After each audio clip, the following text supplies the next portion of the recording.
aux organismes auxiliaires et aux services ex-BPO de 111,8 milliards de francs congolais. La bourse d'études d'un montant de 15 milliards de francs congolais. La TVA remboursable d'un import de 265 milliards de francs congolais. La mise à la retraite dont l'enveloppe retenue est évaluée à 240 milliards de francs congolais, susceptibles d'assurer progressivement la retraite des agents et fonctionnaires de l'État. Cinquièmement, les dépenses d'investissement de 10 577,9 milliards de francs congolais, soit un accroissement de 45,8% par rapport à leur niveau de 7 254,4 milliards de francs congolais de l'exercice 2022 et de 37,8% des dépenses du budget général. Les dépenses d'investissement sont principalement axées sur le projet des secteurs sociaux et porteurs de croissance. Elles se déclinent comme suit. Investissement sur ressources propres, 6 123,9 milliards de francs congolais, représentant 21,9% des dépenses du budget général et devant couvrir les projets du gouvernement central chiffrés à 1946,8 milliards de francs congolais, incluant les projets inscrits dans le programme de développement local des 145 territoires. La contrepartie gouvernementale d'un import de 150 milliards de francs congolais. Les projets des provinces évalués à 2 349,2 milliards de francs congolais. Le fonds de péréquation chiffré à 1 678 milliards de francs congolais, représentant 10% des recettes à caractère national pour l'exercice 2023. Un accent sera mis sur le financement des projets de développement dans les secteurs agricoles et du développement rural. Il sied de souligner que l'enveloppe de 40% de la quote-part des provinces dans les recettes à caractère national, hors rétrocession aux administrations financières et fonds de péréquation, est chiffrée à 6 712 milliards de francs congolais. Elle comprend les rémunérations transférées de 3 624,5 milliards de francs congolais, le transfert au titre de fonctionnement de 738,3 milliards de francs congolais et l'investissement de 2 349,2 milliards de francs congolais.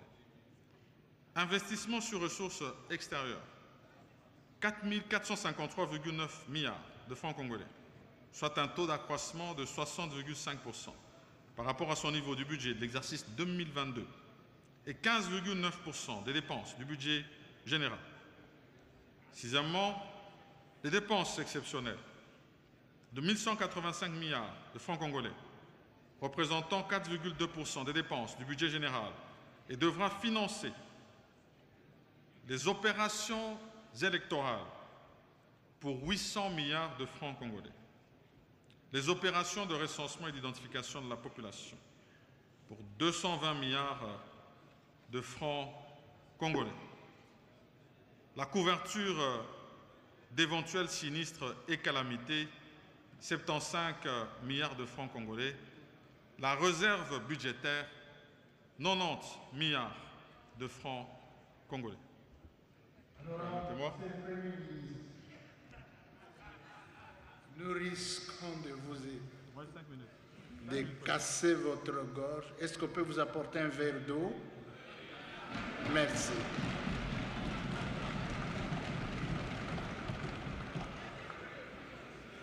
Prenez un verre d'eau avant de poursuivre.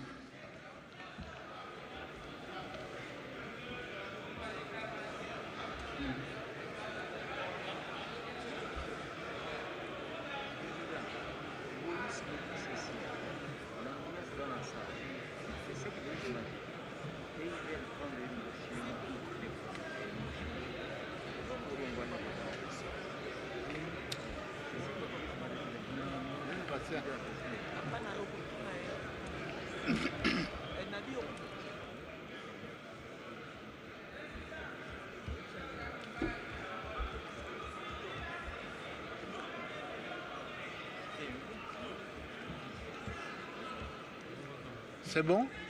OK. Suivons maintenant. Suivons. Avec votre permission. Honorable Président de l'Assemblée nationale, honorables membres du Bureau, honorables députés nationaux, élus légitimes du peuple, dans mon allocution de ce jour sur la présentation du projet de loi des finances pour l'exercice 2023, j'ai abordé successivement les points ci-après. 1. L'état d'exécution du budget en cours au premier semestre. 2. Les perspectives économiques internationales et nationales sous-tendant la préfiguration du budget de l'exercice 2023. 3. La programmation budgétaire 2023-2025 et la déclaration des risques budgétaires y relatifs. 4. La configuration du projet de loi de finances pour l'exercice 2023. Je voudrais rappeler que le projet de loi de finances pour l'exercice 2023 a pris en compte, à concurrence de la contrainte budgétaire, les principales orientations de la politique budgétaire contenue dans ma lettre d'orientation budgétaire, en s'inscrivant notamment dans la poursuite de la mise en œuvre du programme d'action du gouvernement adossé au plan national stratégique de développement et au programme de développement local des 145 territoires. Vision de son Excellence, Monsieur le Président de la République.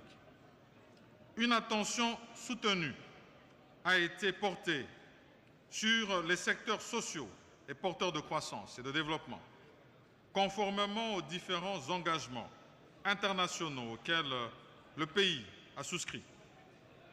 Aussi, le gouvernement entend-il assurer la pacification de tout le territoire national en mettant un accent particulier sur le secteur de la défense et sécurité, notamment dans l'est du pays.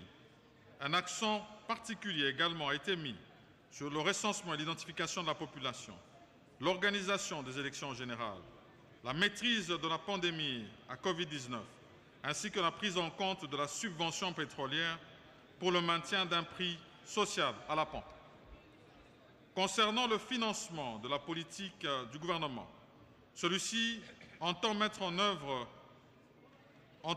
l'accent sur la promotion de la culture fiscale, la poursuite de la mise en œuvre de la réforme fiscale et douanière déjà amorcée, la digitalisation des administrations financières, ainsi que les missions de contrôle, de gestion, en vue de relever la pression fiscale vers le niveau de 17,6% en moyenne de l'Afrique subsaharienne. En ce qui concerne le programme économique et financier appuyé par le Fonds monétaire international dans le cadre de la facilité élargie de crédit, ici est de noter que globalement, les critères quantitatifs ont été respectés, à savoir notamment le solde budgétaire intérieur situé à 0,8%, le PIB et les rémunérations représentant 5% du PIB. Honorables députés, représentants légitimes de notre peuple, en me présentant ici devant votre auguste chambre, je suis pleinement conscient de la gravité de l'heure et des enjeux en interaction dans notre pays. Je suis conscient de la crise sociale que traversent plusieurs ménages congolais présentement. Je suis conscient de plusieurs équations sociales qu'ensemble nous devons impérativement résoudre afin de rendre palpable l'idéal de la justice sociale. Je suis conscient qu'il existe au sein de nos administrations trop de disparités salariales, de même qu'il s'y compte en même temps un nombre excessif d'agents et fonctionnaires de l'État qui sont tout simplement exclus du système de la paix. Je suis conscient des efforts qui doivent être déployés pour une meilleure répartition des richesses dans le pays, notamment en ce qui concerne les infrastructures de base, ainsi que l'accès à l'eau potable, à l'électricité. Face à ces défis systémiques et existentiels, nous n'avons d'autre choix que de nous rassembler, au-delà de nos divergences politiques, en vue d'y réserver des réponses patriotiques, robustes et justes, qui soient véritablement à la hauteur des enjeux. Il est des moments dans la marche d'une nation où certains enjeux dépassent les clivages politiques. Il est également des moments où le rassemblement cesse d'être une option pour devenir un impératif. Pour nous, ce moment est là. Face au terrorisme et à la guerre qui sévissent dans l'Est et le Nord-Est de notre pays, face à la nécessité de rétablir l'ordre, la cohésion nationale et la paix sur toute l'étendue du territoire national, face à l'urgence de certaines réformes économiques et sociales, face aux défis énergétiques, infrastructurels et environnementaux, face aux défis sanitaires et à de multiples pandémies qui nous frappent, face aux besoins impérieux de redresser nos grandes entreprises nationales, je pense ici notamment à l'AMIBA, à la SCTP avec son ATRA, à la Sokimo, à la sucrière de Kiliba et tant d'autres. Face à l'impérieuse nécessité de lutter contre l'exclusion et le chômage des jeunes, ainsi que les discriminations et les violences faites à la femme, nous nous devons d'être ensemble, dans un élan patriotique, commun et un seul peuple. C'est cela aussi, être une nation. L'heure n'est pas aujourd'hui au bilan. Ce n'est pas ce qu'attendent nos compatriotes. L'heure du bilan viendra, tout comme celle des élections. Mais aujourd'hui, l'heure demeure à l'action et encore à l'action. Certes, nous avons fait beaucoup, mais il nous reste encore beaucoup à faire. Voilà pourquoi, honorables députés, élus légitimes du peuple congolais, au nom de tout le gouvernement de la République ici présent, votre gouvernement, je me tiens ici, devant vous, pour vous demander de vous approprier ce projet, de l'enrichir s'il est ché et de nous donner les moyens de poursuivre la matérialisation de la vision de son Excellence, Monsieur le Président de la République, chef de l'État. Vision portée par le programme tel que vous l'avez ici approuvé, tout en espérant obtenir de vous le bénéfice d'un accompagnement toujours plus accru. Honorable Président, honorables membres du Bureau, honorables députés, tout en vous remerciant pour l'attention et la patience soutenues tout au long de la présentation de ce texte, je sollicite humblement que la représentation nationale se prononce massivement en faveur de sa recevabilité. Que Dieu bénisse la République démocratique du Congo et son peuple, et je vous remercie.